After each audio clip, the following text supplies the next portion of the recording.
마른 체질이 대포알 같은 어깨를 만들려면 어떻게 해야 할까요? 몇 개월 동안 어깨 운동만 했는데 커질 생각을 안 한다. 무게를 계속 올려도 여전히 정체기다. 도대체 진짜 문제는 무엇일까요? 여러분이 한 가지 간과하는 사실이 있습니다. 효율적인 운동을 하지 않으면 어깨 성장은 굉장히 더딥니다. 실제로 어깨 운동을 하는 대부분의 사람들이 비효율적인 운동만 골라서 합니다. 처음에는 열정적으로 운동하지만 시간이 지나도 여전히 그대로고, 대포알처럼 멋들어진 어깨는 불가능한 영역으로 느껴지기에 점점 흥미를 잃게 됩니다. 하지만 어깨가 커지지 않았던 이유는 의외로 단순합니다. 바로 이 세 가지 운동을 열심히 안 했기 때문인데요. 이 세 가지 운동만 제대로 한다면 어깨는 여러분의 상상 이상으로 빠르게 커질 겁니다. 많은 멸치들을 억강으로 만들어준 치트키 운동, 지금부터 하나씩 알아보도록 하겠습니다.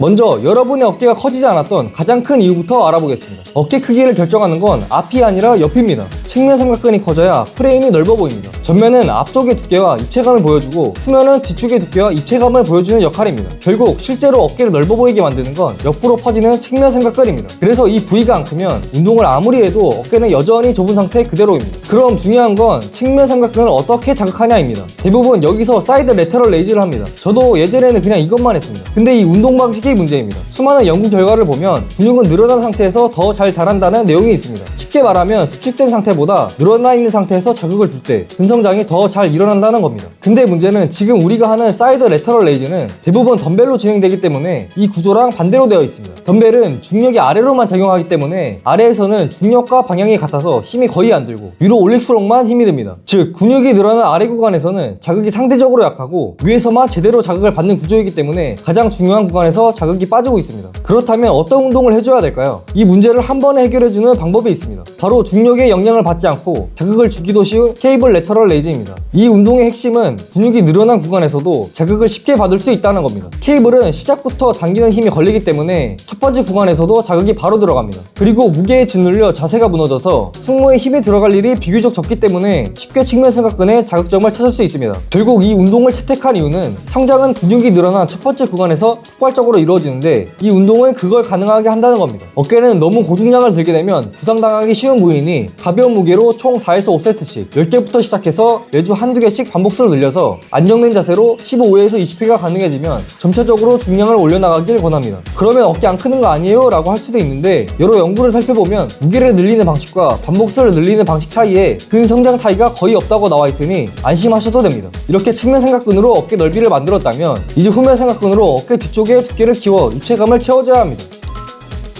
우리가 원하는 건 단순히 넓은 어깨가 아니라 대포알처럼 꽉 찬 어깨입니다. 대포알 같은 어깨 하면 보통은 굴곡지고 두꺼운 어깨를 떠올리실 텐데요. 그 입체감과 두께를 어깨 뒤쪽에 만들어주는 게 바로 후면 삼각근입니다. 그렇다면 후면 삼각근을 키우는 최고의 운동은 무엇일까요? 대부분의 보디빌더들이 리버스 케이블 플라이를 후면 삼각근을 키우기 위한 최고의 운동으로 꼽습니다. 후면 삼각근은 완전히 뒤가 아니라 약 45도 대각선 방향으로 쓰는 근육입니다. 그래서 팔을 일자로 보내는 게 아니라 45도로 벌린 상태에서 움직여야 자극이 제대로 걸립니다. 이 운동이 좋은 이유는 근육의 방향에 맞춰서 45도 각도를 유지한 채 자극을 끝까지 가져갈 수 있기 때문입니다. 그래서 자극이 광배나 등으로 빠지지 않고 후면 삼각근에 정확하게 자극이 들어가게 할 수 있다는 겁니다. 이렇게 이 운동을 하면 같은 횟수를 해도 후면 삼각근에 쌓이는 자극의 밀도가 훨씬 높아지게 됩니다. 가벼운 무게로 총 4에서 5세트씩 10개부터 시작해서 매주 한두 개씩 반복수를 늘려서 15회에서 20회가 가능해지면 점차적으로 중량을 올려나가기를 권합니다.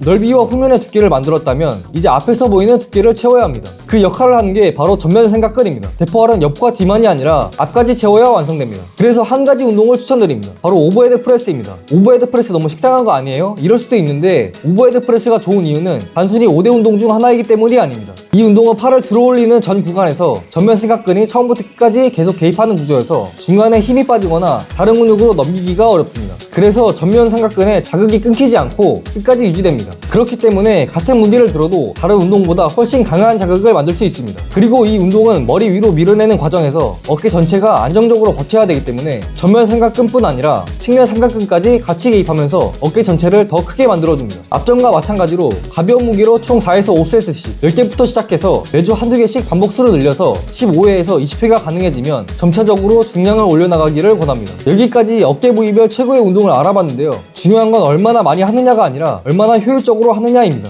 넓이, 입체감, 두께, 이 세 가지를 얼마나 효율적으로 채워나가냐만 신경 써줘도 어깨는 확실히 달라집니다. 오늘도 영상 봐주셔서 감사합니다. 앞으로도 운동 초보들과 멸치들에게 필요한 정보로 돌아오겠습니다. 구독과 좋아요, 알림 설정 부탁드립니다.